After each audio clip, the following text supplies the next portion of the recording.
Yeah, hello everybody, and welcome back to another fantastic edition of Nobody Cares Sports Show here on Facebook Live. We are broadcasting to you live from the beautiful and southern picturesque shores of New York City, the one and only town without pity, Stapleton, Staten Island. Stand up and represent. Welcome back to another fantastic edition of Nobody Cares Sports Show. This is our weekly fiasco. If you're watching this broadcast, kindly get your head examined. Can you believe it? NFL football is back. And joining me on the broadcast tonight to talk about the improbable return of the gridiron, the one and only Commodore. Commodore, welcome to the broadcast. Well, hi, Dan. How you doing tonight? Yeah, I'm hanging in there, Commodore, feeling good. Fantasy football is back. That's something that I didn't anticipate whatsoever. But sure as shit, I dumped money into it, as you can imagine. We'll bet on anything down here at Nobody Cares. But we have a great show lined up tonight. It's the NFL season kickoff, and tonight it's Thursday night football, the very first game of the NFL season. We didn't see it happening.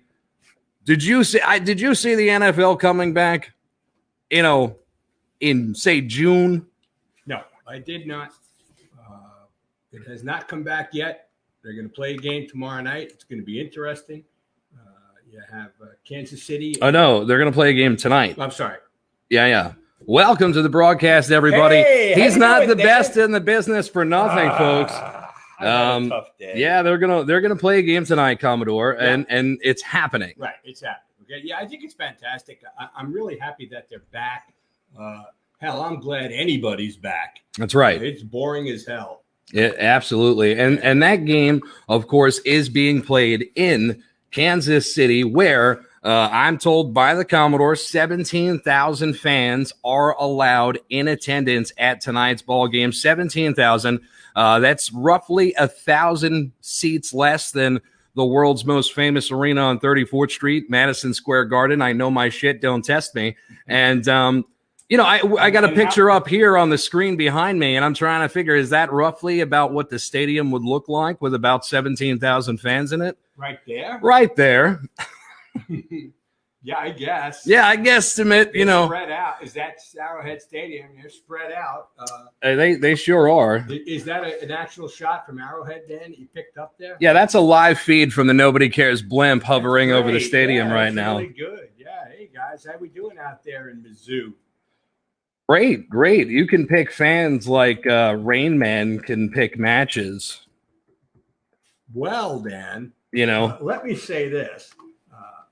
I think the Chiefs are probably the most stacked team in football coming back after the Super Bowl last year. They signed Mahomes to a long-term contract, and they're going to be the team to beat. I was listening to, who's it, Jalen Rose today? Is that he's got a talk show on ESPN, right? I imagine he has a talk show on ESPN, Commodore. Him and Jacoby. Is that Ellsbury? Is that who does the show with him?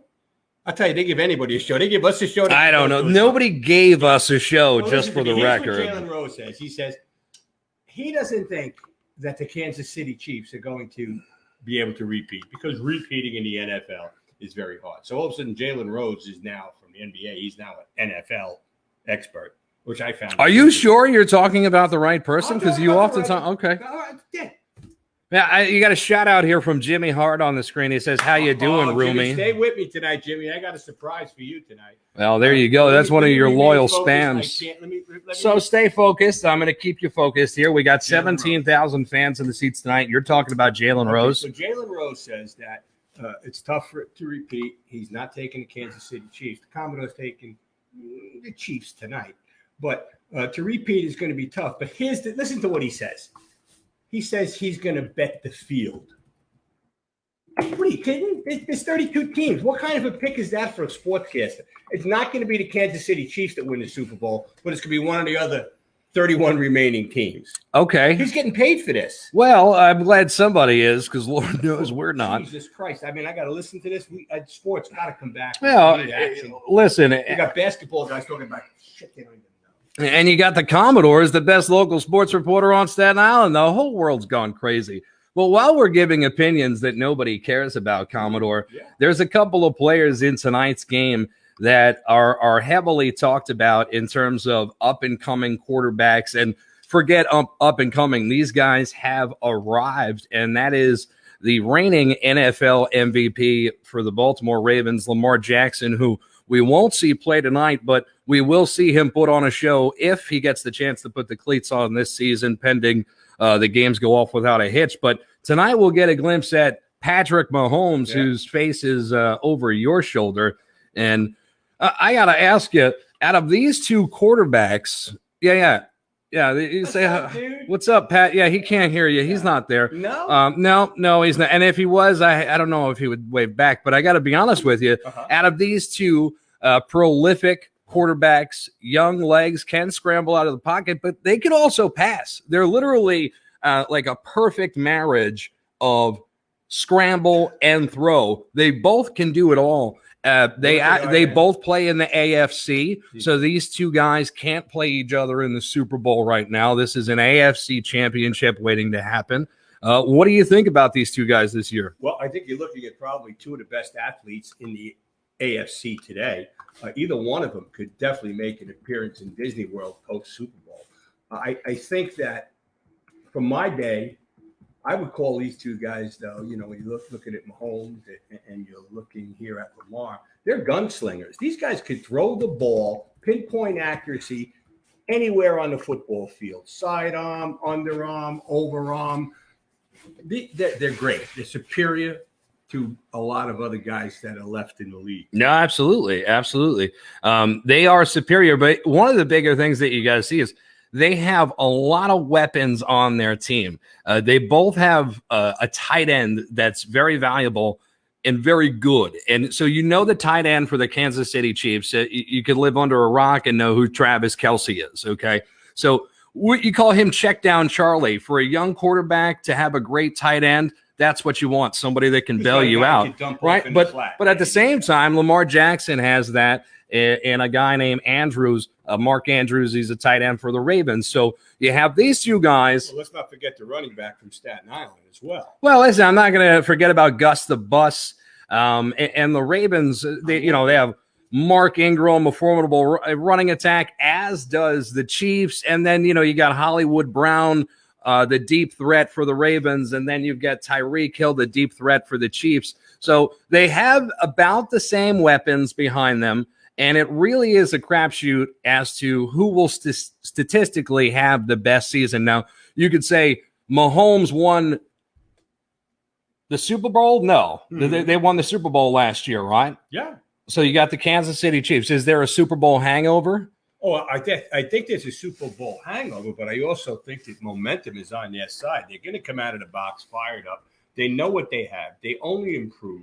He's got the long-term deal of the century. He's the only guy that really won in 2020, for Christ's sakes. So, what is it, $360 million or something like that? I don't know. What is that? That's $1 million for every day of the year. That's something nice. It's a stupid amount of money that he's getting. It is a stupid amount of money. Well, and then you look at Lamar. I mean, is there some sort of hangover for him? He's the NFL MVP. Well, Dan, listen, you asked me tonight at about 25 minutes before. I like to keep you on your toes, Commodore. So, I'm sitting over here working on my local report, and Danny says, listen, Commodore, he says, I want you to focus tonight on the NFL. Yeah. So this sport hasn't even started. The publicity on it's been bullshit, okay? No teams are talking. There's no coverage on any of the major networks because actually, to tell you the truth, it seems like nobody cares. People are focused on the NBA, okay? We're into the conference finals right now. You got the Stanley Cup as well going on. So for football to be starting now, listen, you're in third place. I'm going to put them ahead of baseball because baseball is just a joke with this tournament that we have going on. But we'll talk about this a little bit later. Talk about that a little bit later. Let me tell you what I think about the Baltimore Ravens. I don't think the Baltimore Ravens are going to win the AFC. And I want to tell you why. Oof. I don't think they have found their identity yet. There's a team that's had trouble with the offensive line a little bit. I think that if it wasn't for the athleticism of their quarterback, we wouldn't be talking about them tonight. But Kansas City, on the other hand, shots is fired. stacked. I'll tell you what, they're saying. We listen, Commodore. You've got friends down in Baltimore. We've had defensive line coach Joe Cohen on the broadcast after their AFC Championship loss to the Kansas City Chiefs last year. So you're going to take some shit for that. We get enough hate mail as it is. But listen, I just want to move on now, because if we don't move on, you know what happens. We never move on.